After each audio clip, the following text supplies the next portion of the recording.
সাহাব এই মোবাইলটি দেখে অনেক খুশি হয়ে যাবে। নমস্কার সাহাব, হ্যাপি বার্থডে সাহাব।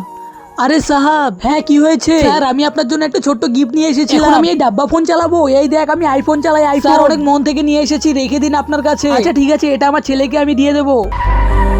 বেটা চলে এসেছি, চল আমরা হাঁটতে যাই। হ্যাঁ পাপা চলো। গাইড আঙ্কেল, আমার গাড়িতে চাবি লাগানো আছে, সাইডে পার্ক করে দাও। জি ছোট মালিক।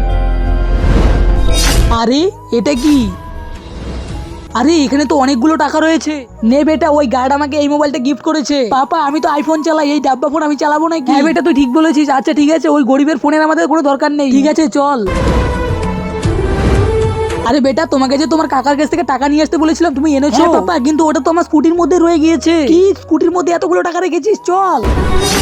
আরে পাপা, পয়সার ব্যাগটা তো আমি এখানে সামনেই রেখেছি। এখানেই রেখেছিলি?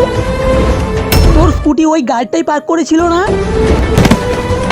আরে সাব কি হয়েছে? কি হয়েছে আবার? আমি তোকে এতটা ভরসা করি আর তুই আমার সব টাকা চুরি করে নিয়েছিস। স্যার আমি তো টাকা চুরি করিনি। চুরি করিসনি? তাহলে স্কুটির সামনে টাকা ছিল, টাকা কি হয়েছে?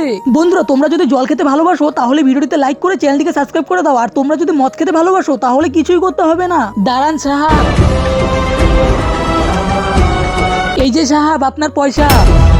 আরে এটা কিসের ব্যাগ? আরে এখানে তো অনেকগুলো টাকা রয়েছে। স্যার চলে গিয়েছে, এই ব্যাগটা ডিগ্গিতেই রেখে দিই। সাহাব আমি গরিব ঠিকই, কিন্তু চোর না। হ্যাঁ হ্যাঁ ঠিক আছে সর।